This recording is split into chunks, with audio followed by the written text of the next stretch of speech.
داستان از اینجا شروع میشه.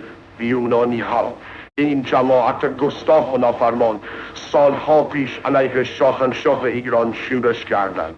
پدر خشایارشا داریوش بزرگ خواست سرشون رو به سنگ بکوبه، ولی توی نبرد ماراتون شانس آوردن و به سر رفتن. اما حالا نوبت انتقامه. این امپراتوری که نصف دنیا رو زیر سلطناره نمیتونه اجازه بده یه مش شهر بی سر و سامون مثل آتن و اسپارت برا شاه بشن. یونان باید نشه و این بار هیچ رحمی در کار نیست.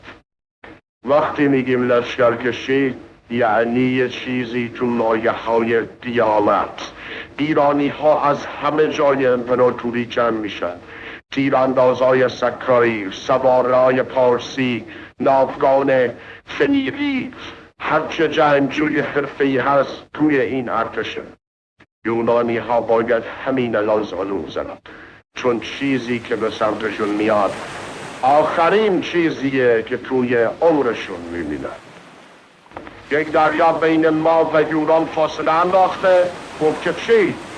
خشایارشا دستور میده مهندسای ایرانی یه پل روی آب بسازن، یه چیزی که توی خواب هم یونانی ها نمیتونه تصور کنن.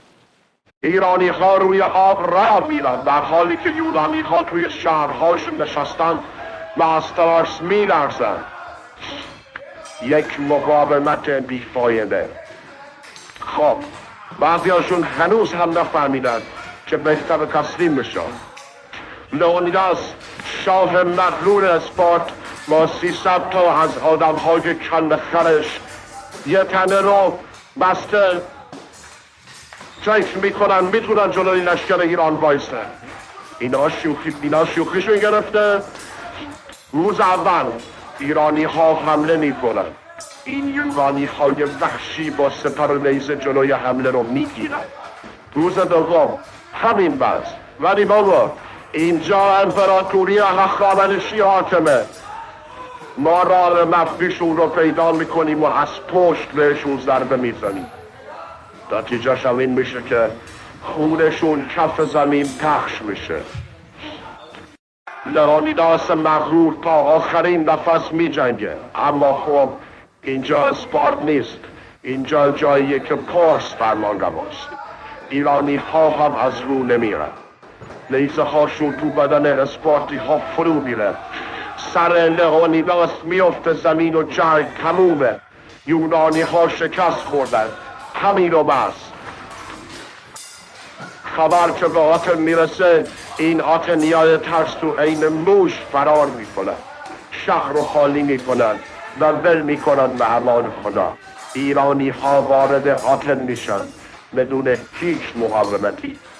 شاهنشاه دستور میده شهر را آتیش بزنن. یونانی ها باید بدونن که با کی طرفن.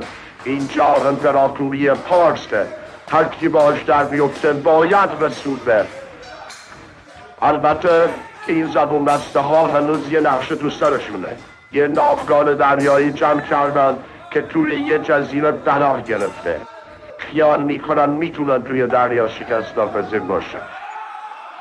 اشتباه میکنن. خشایارشا و فرمانده هاش جلسه گرفتن. بعضیا میگن همینجا متوقف شیم، بعضیا میگن باید بزنیم لط و پارشون کنیم. تصمیم نهایی سالامیس باید فتح بشه. ناوگان ایران مثل کوه تو دریا حرکت میکنه. این جنگ قرار آخرین میخ رو توی تابوت یونان بکوبونه. ولی خب این یونانی های مکار جرأت جنگ رو در رو ندارن. قایل شده پشت صخره‌ها منتظر ایرانی ها بیان داخل تنگه و مثل موش از پناهگاهشون حمله کنن. ایرانی ها با شجاعت می جنگن، ولی این تنگه لعنتی برای ناوگان بزرگ ایران مناسب نیست. یونانی ها از موقعیت سوء استفاده می کنند و جنگ سخت میشه. این جنگی که هنوز تموم نشده سالامیس یه نبرده، نه سرنوشت کل جنگ. یونان باید بفهمه که با کی طرفه. دیر یا زود زیر پرچم امپراتوری پارس زانو خواهد زد.